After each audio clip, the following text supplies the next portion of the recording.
Kalian ingin kesetiaan tapi tak mau repot membangun komitmen. Kalian ingin dicintai sepenuhnya, tapi tak ingin memikul tanggung jawab. Kalian ingin dipercaya tapi masih tergoda membuka pintu belakang. Kalian ingin pasangan yang kalian impikan tapi lupa usaha dan prosesnya. Manusia modern saat ini ingin segalanya, tanpa mau berurusan dengan konsekuensinya. Sama juga dengan kasus perselingkuhan menginginkan segalanya.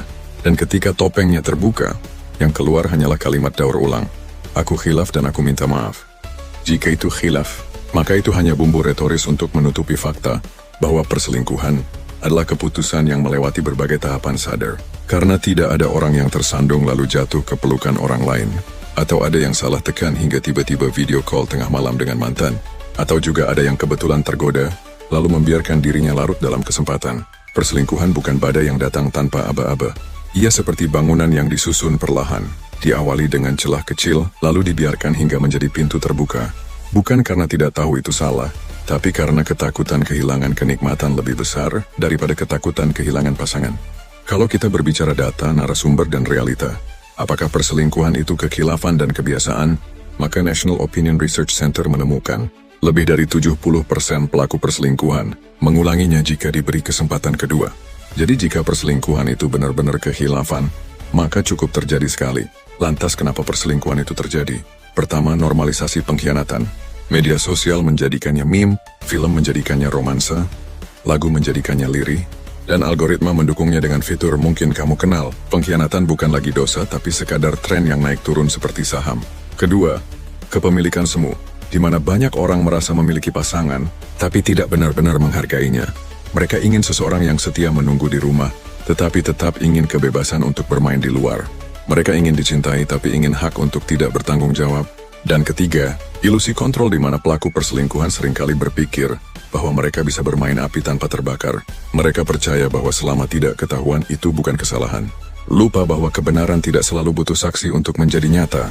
Dan jika kalian berpikir, selingkuh itu hanya sebuah kesalahan yang mengakibatkan dampak yang dirasakan antara dua personal, maka coba kita perhatikan bagian ini, di mana pengkhianatan merusak harga diri korban, karakter, dan mengakibatkan trauma yang berjangka panjang, sehingga membuat mereka mempertanyakan nilai diri sendiri. Kemudian, perselingkuhan menciptakan netizen dan generasi yang sinis terhadap konsep komitmen, seolah-olah itu hanya sekedar olokan dan perselingkuhan dianggap arena yang normal. Dan jika masih belum percaya bagian dampak ini, maka perhatikan kolom komentar di pembahasan ini, mereka akan berasumsi berbagai gambaran di antaranya.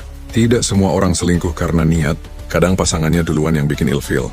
Kemudian asumsi dengan gambaran, kalau udah dikasih kesempatan kedua dan masih ngulang, itu bukan khilaf, itu sekedar hobi. Berikutnya dengan asumsi yang menggambarkan, sebagian orang setia bukan karena cinta, tapi karena nggak ada yang ngajak selingkuh.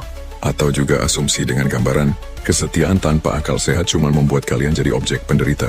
Dan terakhir asumsi yang membantah, seolah-olah agar si Kublet dan kalian yang memainkan akal dan logika menyuruh, dengan ungkapan jangan terlalu membenci pelaku, karena dalam skenario yang berbeda, mungkin kita juga bisa jadi mereka.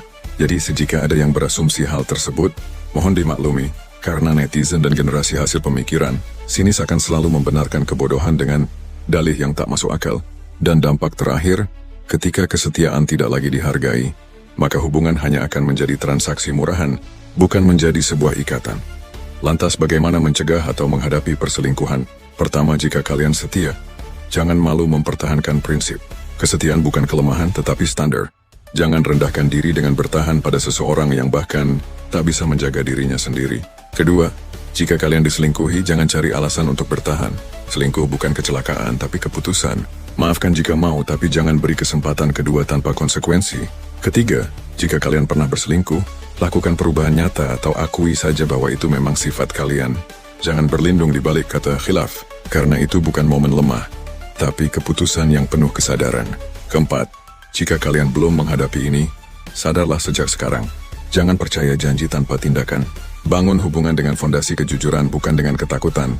Dan terakhir, jika hubungan itu ada permasalahan atau konflik, maka selesaikan secara hormat, bukan menjadi dasar untuk mengambil tindakan primitif. Karena tanpa dijelaskan kita pun tahu perbedaan manusia dan hewan itu apa. Jadi apakah perselingkuhan itu kekhilafan? Maka jawabannya tidak. Karena itu keputusan sadar. Dan apakah itu kebiasaan? Maka jawabannya bisa jadi, karena sekali seseorang mencicipi pengkhianatan, dia akan sulit menolak godaan berikutnya. Bagi kalian yang pernah berselingkuh dan merasa tersinggung, tanyakan pada diri sendiri, Apakah kalian menyesal karena melakukannya, atau hanya karena ketahuan? Dan bagi kalian yang setia tapi pernah diselingkuhi, ingatlah, kesetiaan adalah prinsip, tapi bukan jaminan kalian akan mendapatkan pasangan yang layak. Jangan bangga menjadi korban hanya karena kalian setia. Setia itu baik, tapi menutup mata terhadap kenyataan adalah kebodohan. Chico Blade tidak membela siapapun, baik pelaku ataupun korban, atau juga menunjukkan diri sebagai si paling kepo, provokasi dan mengatakan si paling benar. Tapi Chico Blade hadir, karena dunia tidak butuh air mata untuk menyesal dan berubah, tetapi logika yang berani melawan kebiasaan bodoh. Karena dampak kebodohan, tidak seindah ungkapan jika selingkuh itu indah. Jika setuju dengan pembahasan ini, berikan pendapatmu, dan jika pembahasan ini berfaedah, jangan lupa sukai, ikutin, dan bagikan. Karena di zaman ini, suara tanpa dukungan hanya gema tanpa arti. Dan sampai jumpa di pembahasan berikutnya. Salam hormat dari saya, Chico Blade.